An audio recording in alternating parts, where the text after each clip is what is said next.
Let's talk about one more theatre creation. Sure. Called Magnetic North. Right. Because it is a unique idea Yeah. to deal with a national problem and a national scope Yeah. within Ottawa. How did that come about?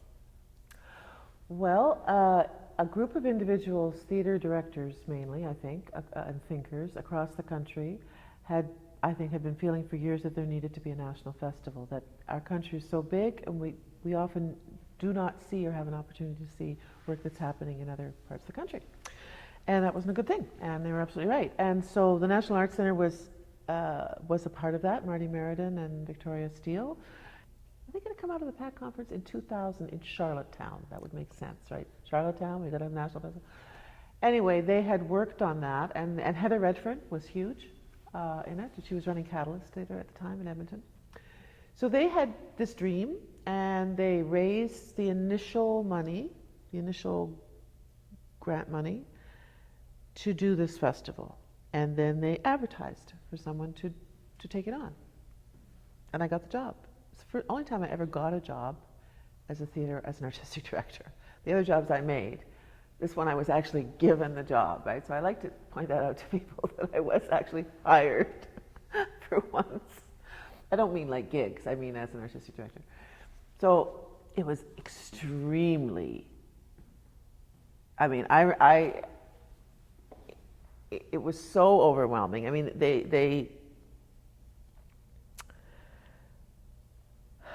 the idea of moving every second year to a new place, it's like starting a theater company every second year.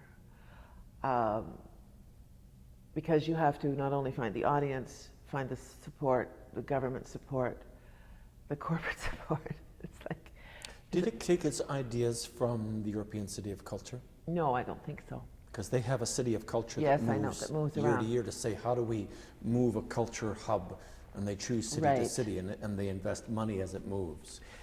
And plus also to deal with, we have a National Arts Centre, which is in Ottawa, which isn't very national. And that was a big part of their wanting to be part of it, for sure. They were trying to complete that part of their mandate that they didn't feel they could complete. So that Marty and Victoria were very much trying to do that for the National Arts Centre.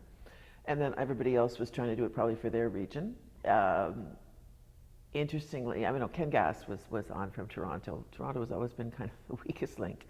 But people felt that it was important. It was important to build this network. And how are we going to? It couldn't just sit in Ottawa. We didn't want another Ottawa festival, and Ottawa didn't want another Ottawa festival. It had to move, but in order to be viable at all, it had to have a base. So the National Arts Centre was the natural base. They had the facilities. That was a big part of the funding, was their contribution in facilities and labor. So couldn't have existed without them. And then we had to go and find matching support in every other city. Well, of course, cities in Canada are very, very different in what they can offer. Theatres in Canada are very, very different in their outlook. Where do you want to start? I mean, I got that job in the spring of 2002. Our first festival was in early summer of 2003. And so I did a lot of traveling. I spoke to a lot of people. I encountered building support in cities that you wanted no, I didn't. I traveled the country seeing theater because my first job was to program the festival. So I had to find shows from across the country that had some kind of regional balance and some kind of gender balance and some kind of ethnic balance and some kind of balance and that were affordable and that were on tour and that could be in Ottawa in June of the next year. And that we could afford, and that the touring office would support, and all those things. But also, I had to drum up support for the idea, because when we started, I can remember talking to people I won't name, who said, there isn't enough good Canadian work to have a festival every year, so I don't know how you're going to do this, not going to work. Or, why would you do that in June when all the good actors are at Stratford and Shaw? Who's going to be in the festival? Yeah, I know. There was, and even people you would think perhaps wouldn't have thought that way. So it was like just proving that we had a right to exist. I felt that the first 3 years, I remember thinking like I still applied for other jobs all the time because I never believed that the funding would last or that it would go under. It was so enormous because you with a 1-year cycle and a new city every year, you're programming in say Vancouver, like let's say Newfoundland. So while the festival is in Newfoundland, you're programming Ottawa and you're wrapping up the previous Ottawa, and then it goes. So you're always in 3 places at once, basically, on that yearly cycle, and it's an absolute killer. It's an absolute killer, and yet the very thing that makes it a killer is what makes it unique and important, is that it does move and that it does get around the country. Who wrote its mandate? Well, you know, it's a very good question. There was some of that done before I got there, but I think I worked on it when I got there.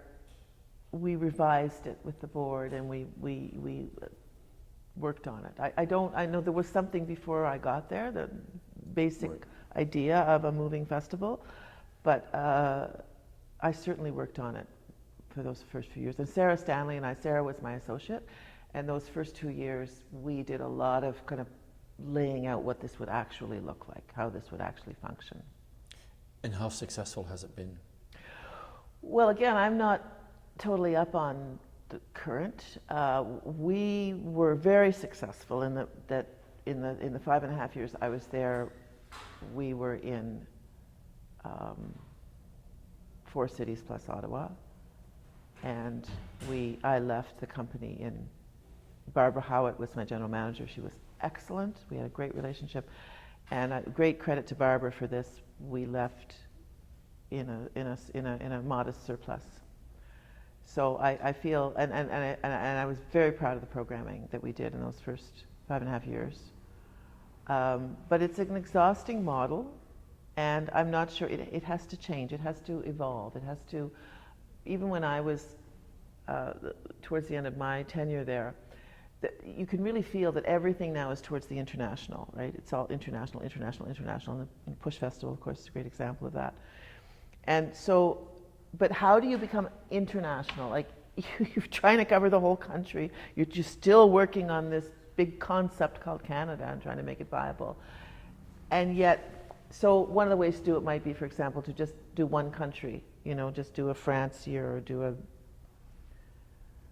Brazil year or whatever. Like bring an international partnership in, but keep it narrow and focused. Is it the same problem with the others, that the energy to initiate an artistic adventure is not the same as energy is to maintain it? I think that's yes, but because to be honest, you know, when I work in Calgary, when I work in Victoria, when I work in Montreal, I don't hear about Magnetic North. I only hear about it when I'm in Ontario and I'm thinking Ottawa. I don't actually, well, where's it this year?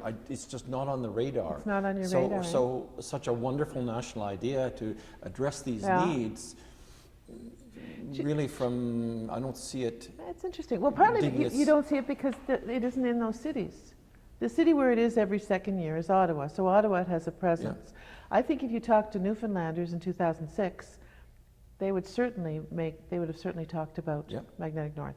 I think same in Halifax, same in But I'm talking Vancouver. about the difference between the launch energy for the first 4, 5, 6 years of a project, and then its maintenance and growing and maintaining that kind of energy. It's true. It is hard to do that. I think there's another thing involved there, though, Robert, and that is that there's still 2 strata, and maybe even more so now, and Magnetic North has fed into it. There's the theatre community that's based around the regionals and Stratford and Shaw, where a lot of people work, you, for example. And not then at Stratford and Shaw. What? Not at Stratford and Shaw? Oh, okay, well, we'll talk about that.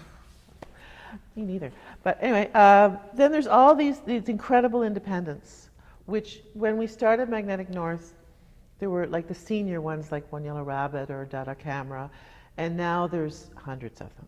And Artistic Fraud was one of them, and Catalyst was one of them, and there's so many, right? And really the festival, although it was originally designed to be for touring theatre and it was supposed to include the regionals, What quickly became clear was that the regionals weren't really interested in that kind of touring model. They were much more interested in a co-production with the Manitoba Theatre Centre. You build a big show, build a big set, moves to 3 theatres, cut the cost, blah, blah, blah. That's the kind of theatre that they wanted to tour. Usually a script-based piece, usually with, a certain amount of cast, big cast and stuff.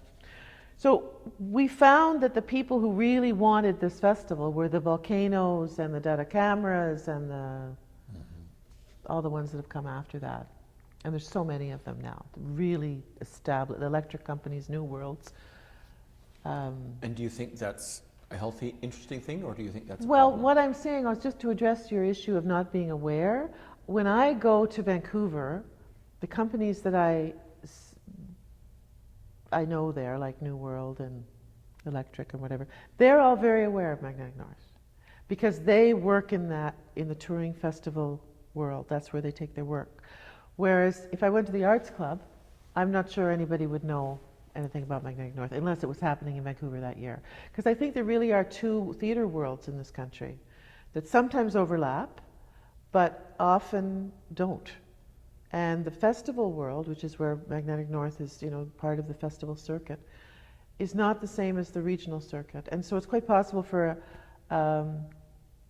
artists not to necessarily be aware or even think about that. And now, but there's other issues as well, like it's just too hard to get a profile when you're moving all the time, and if it did stay in one place, could it have a higher profile? I don't know. I think that the idea of moving, and I know from the experiences I had, the best festivals were always the ones outside Ottawa. The vibe was always more exciting.